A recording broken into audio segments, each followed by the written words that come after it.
His films include some of the most loved and awarded ever made: Local Hero, Midnight Express, Memphis Belle, The Mission and The Killing Fields. His numerous awards, including a Best Picture Oscar for Chariots of Fire and a BAFTA Fellowship, have made David Puttnam a producer with an unequalled take on the world's cinema and its future. Lord David Puttnam, welcome. You're out here for the Asia Pacific Screen Awards. You're chairman of the jury. Some of the best films in the world at the moment are coming out of these 70 or so countries, yet they're not being seen by vast numbers of English-speaking audiences. How do you think you remedy that? I don't know. I mean, certainly when you say they're not being seen at the cinema. I think that's the tragedy. They're being seen on DVD, they're being seen as downloads, they're being seen by small community audiences, interestingly enough. Certainly, I could only talk about London, but within London, there are cinemas that are specifically targeted at audiences that will see a Turkish film or a Greek film or indeed Chinese and Indian films, obviously. But they're not being seen by mainstream audiences, and that's the tragedy, because my own experience of watching them is it's not just that you kind of get invited into another culture. You just begin to understand the way that other people's lives are led and what the pressures on them are. The fascinating thing for me is not the dissimilarities, but in a sense the similarities. You actually see that there is a common thread that binds human beings. Do you think that these films have a particular ability to, I suppose, talk about, identify the cultures that these films come from? I mean, is that an important role that you see these films as playing? Yes, I do. But I guess the point I'm trying to make is a very important one. Take a film like Caramel, a Lebanese film, shot by a woman, which is set in a beauty parlour, and yet it is about everything. It's about women everywhere. The problems and issues they've got are the same as they would be in London, frankly, or New York, or I would guess Melbourne and Sydney. So what you see is the similarities at the core of people's lives, and the dissimilarities, it's literally just being street life, street scenes, maybe religion is different, but the rest of it is remarkably similar. So a film like that, another film I saw recently, which I liked a lot, was an Iranian film about 4 women who had been, you realise they've come out of jail for rather ridiculous minor infringements, trying to get their lives together, and the extraordinary obstacles that get rolled in their paths, A, because they're women, and B, because they've spent a short amount of time in jail. For me, only cinema can drag you into that world and allow you to learn something from it.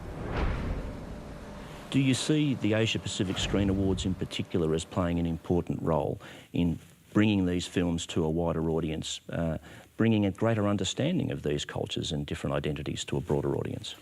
Well, I think there's 2 roles. One is the obvious one that I guess I'm confronted with in the coming week or so, of identifying the films that A, are good in their own rights, and B, can find those audiences. That's the first thing.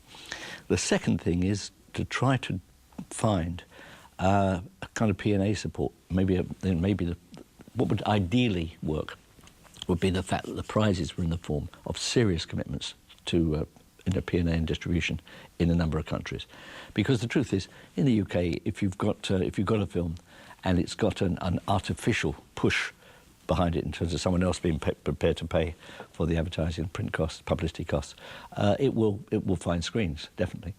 So I guess if you could align the identification of the best Asia-Pacific movies with the opportunity to ensure that they got properly distributed, not just as a result of winning the prize, but maybe that was actually part of the prize, then I think you're really beginning to move into very interesting territory. Because distribution has been a key problem up until now, hasn't it, with these films? Just very getting them into enough cinemas for people to be able to see them.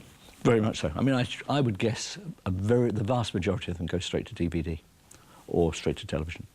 And in some cases that, by its very nature, doesn't do them justice. Incidentally, this is not exclusively an Asia-Pacific problem. I was one of the founders of the European Film Academy. We're just in the process of voting for our final round of winners now, the final 4. We have exactly the same problem. I mean, there are 2 or 3 sensational films within that small group. 1 or 2 might get distributed, the rest almost certainly won't. Are there stylistic differences in Asia-Pacific cinema compared to American, compared to European cinema that you can pick up on, or is there just one thing, and that is a good story well told? I think there is a good story well told. I think the only other issue is the degree to which you're prepared to calibrate the emotions in telling that story. Do you remain true to the story? Are the emotions that you're depicting accurate and therefore sometimes quite subdued, particularly in Asia? Or are you prepared to pump up the volume of the music and pump up the volume of the of everything else to try and attract a bigger audience? I mean, don't forget, most of the stuff that we see from the United States, for the most part, are air-punching movies. You know, they're encouraging us to believe that we are the champions. A lot of Asian films don't do that. I think there's an acknowledgement in Asian pictures and indeed in European films that life's extremely complicated. I like films that acknowledge that life's complicated, but that's quite a tough sell. We, of course, in Australia are an Asia-Pacific filmmaking country. Have you had the opportunity to see much contemporary Australian cinema? Not enough. But my instinct, I had to talk about this at the SPA conference, my instinct is that there's a slightly reductive debate going on here, which is, you know, whether people should be making commercial films or personal films.